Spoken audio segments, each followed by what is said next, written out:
Assalamualaikum warahmatullahi wabarakatuh. Di sini saya akan menjelaskan atau mempresentasikan materi saya yang berjudul LMW YOLO atau yang biasa disebut Lightweight Model YOLO for Small Object Detection and Remote Sensing Image. Jadi itu adalah judul paper yang saya review. Nah, sebelumnya perkenalkan, di sini nama saya Agilandi Pratama dengan NPM G1A023087 dari Program Studi Informatika Universitas Bengkulu. Di sini kita akan masuk ke pendahuluan dan konteks masalah. Yang pertama, gimana sih karakteristik remote sensing itu? Nah, di sini citra penginderaan jauh memiliki area cakupan yang sangat luas. Namun, objek target seringkali berukuran amat kecil dan tersebar. Jadi, masalah ini adalah masalah yang serius dalam untuk mengambil objek dari citra penginderaan jauh seperti satelit. Tantangan komputasi sendiri, model YOLO itu terkenal dengan model yang berat karena memakan terlalu banyak memori dan juga lambat, dan juga model tersebut sulit digunakan pada hardware terbatas. Maka dari itu, orang akan memodifikasi sebuah model supaya dapat digerakkan oleh komputer yang tidak memiliki memori atau spek yang terlalu tinggi. Nah, dengan itu diberikannya solusi yaitu lightweight model YOLO. Jadi peneliti mengusulkan LMW YOLO, yaitu model deteksi berbasis YOLO yang telah dimodifikasi menjadi jauh lebih ringan namun tetap mempertahankan akurasi. Jadi YOLO di sini sudah dimodifikasi oleh para peneliti, tidak memerlukan spek yang tinggi untuk menjalankannya, namun akurasi yang diambil tetaplah tajam.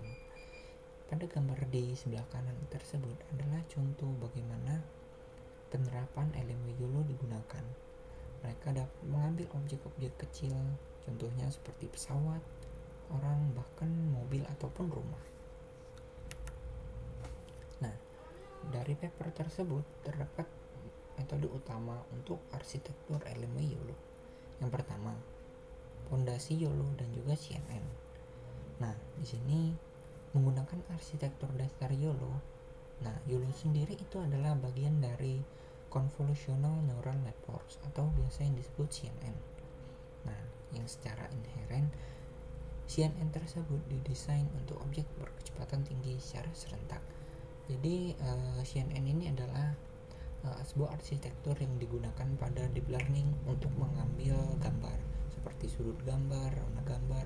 Nah, itulah menggunakan model YOLO. Jadi YOLO tersebut digunakan untuk mengambil objek-objek gambar.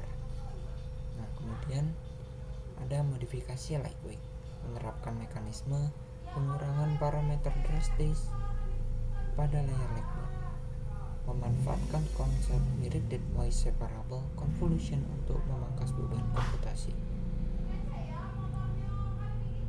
Jadi, modifikasi lightweight ini digunakan supaya memori tidak memerlukan yang terlalu tinggi.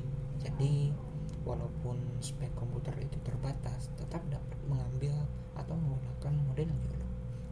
Kemudian, optimasi objek kecil. Nah, penambahan mekanisme khusus pada fitur piramid untuk mempertahankan fitur-fitur beresolusi rendah agar detail objek kecil tidak hilang saat ekstraksi fitur. Nah, saat modifikasi model YOLO tersebut, para peneliti tidak akan menurunkan kualitas gambar yang diambil supaya objek-objek tetap dapat terlihat. Kemudian selanjutnya itu penjelasan visual metode. Itu cara kerja ekstraksi fitur dari LMW YOLO itu sendiri. Nah, jaringan CNN pada LMW YOLO memproses piksel gambar melewati lapisan-lapisan konvolusi, atau yang lapisan konvolusi ini adalah sebuah jaringan pada CNN atau layer yang digunakan untuk menyaring gambar-gambar yang akan dipilih. Nah, pada lapisan konvolusi ini mengekstrak bentuk dan pola. Berkat optimisasi parameter, proses ekstraksi berjalan efisien. Model YOLO kemudian membagi gambar menjadi sistem grid, memprediksi lokasi, bounding box dan probabilitas kelas untuk setiap objek kecil secara simultan.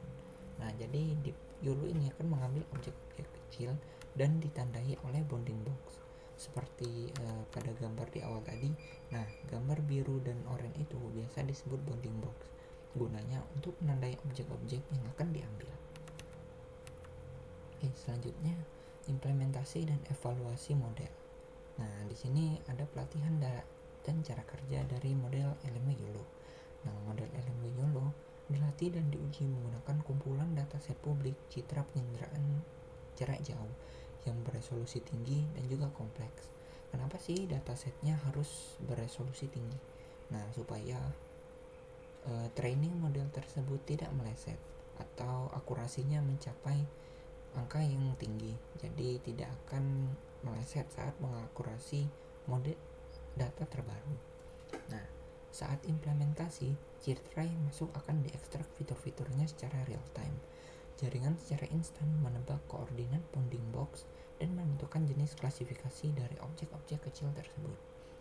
Kemudian, hasil evaluasi performa itu sendiri, keunggulan utama LME YOLO dibuktikan melalui metrik evaluasinya. Model ini berhasil mencapai keseimbangan yang optimal, mempertahankan akurasi presisi tingkat tinggi yang diukur dengan MAP atau Mean Average Precision. Nah, sekaligus mendongkrak kecepatan pemrosesan secara dramatis.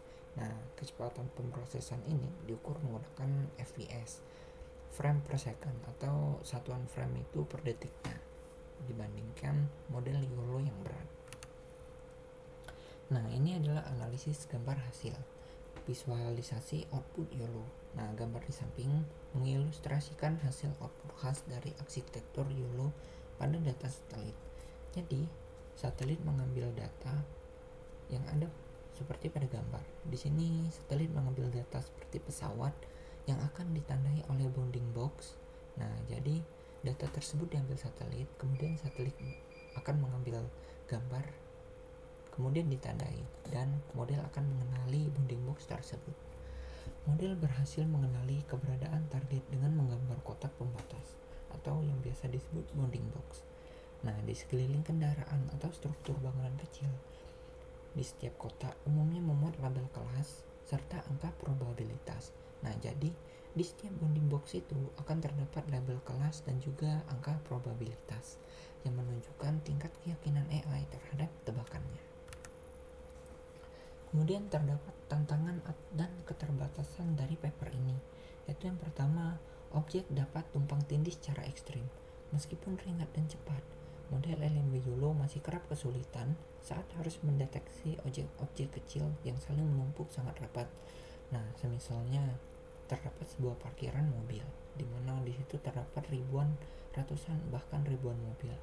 Jadi kadang ada mobil yang terlalu mepet, ada yang mobil jaraknya lumayan jauh, jadi ini kan tidak konsisten. Nah, jadi model akan kesusahan saat mendeteksi mobil-mobil yang terlalu mepet. Kemudian sensitivitas kualitas citra. Nah, arsitektur ringan umumnya tidak setahan arsitektur masif atau yang berat. Model ini sangat sensitif terhadap penurunan resolusi, noise sensor, atau kondisi pencahayaan yang amat buruk. Nah, yang dimaksud resolusi, noise sensor, dan kondisi pencahayaan itu sendiri adalah hal yang mengganggu model untuk mengambil sebuah data. Semisal resolusinya turun, model akan susah untuk mengenali sebuah data atau objek. Jadi kan ketika gambar itu turun, gambar akan blur. Nah, dan juga noise sensor ini adalah gangguan-gangguan gambar. Contohnya seperti ada hal-hal anomali yang tertangkap di langit, contohnya seperti burung. Nah, burung juga dapat menutupi sebuah objek. Kemudian kondisi pencahayaan yang amat buruk. Nah, misal pencahayaan di suatu area itu sangat buruk, atau pencahayaan malam hari yang tidak ada cahaya di sekitaran area yang akan diambil objeknya. Ketiga, itu pentingnya pre-processing. Karena keterbatasan komputasi untuk membersihkan gambar di dalam layer, metode ini menuntut proses pre-processing citra digital atau kecerahan dan kontras yang sangat konsisten sebelum masuk ke sebuah model. Nah, evolusi ANN dan peluang HAI yang diambil dari review paper ini, yaitu revolusi efisiensi jaringan. Nah, paper ini menegaskan tren besar bahwa artificial neural network tidak lagi eksklusif soal mencapai akurasi 99%, berapapun biaya komputasinya. Nah, tren tersebut bergeser ke arah efisiensi absolut. Ini membuka gerbang raksasa bagi edge computing.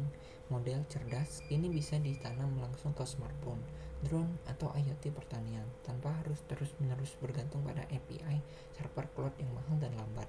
Nah, apa sih edge computing ini? Nah, edge computing ini atau edge komputasi lokal. Jadi dimana misal ada alat IoT. Nah, IoT akan mengambil data-data dari situ dan langsung diolah di tempat itu juga, tanpa harus data-data tersebut dikirimkan dulu ke server. Nah, itu akan memakan waktu yang cukup lama dibandingkan data langsung diproses di tempat. Ini adalah insight skripsi dan peluang pengembangan.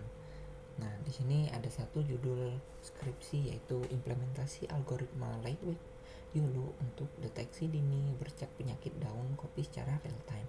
Nah, alih-alih hanya membuat sistem yang mengenali gambar daun sakit, skripsi ini akan membangun sistem yang mendeteksi di mana persisnya letak bintik atau bercak penyakit tersebut pada selembar daun menggunakan bounding box. Karena bercak penyakit di awal infeksinya sangat kecil, konsep small object detection dari LMW YOLO sangat cocok diterapkan. Hasil akhirnya bisa berupa sistem deteksi super cepat yang mengandalkan dataset visual seperti RO-Call. Nah, RO-Call sendiri adalah dataset yang memuat gambar daun-daun kopi yang terdapat penyakit. Terima kasih. Ini adalah presentasi dari saya. Saya ucapkan terima kasih. Apabila ada kekurangan saya mohon maaf. Saya akhiri. Assalamualaikum warahmatullahi wabarakatuh.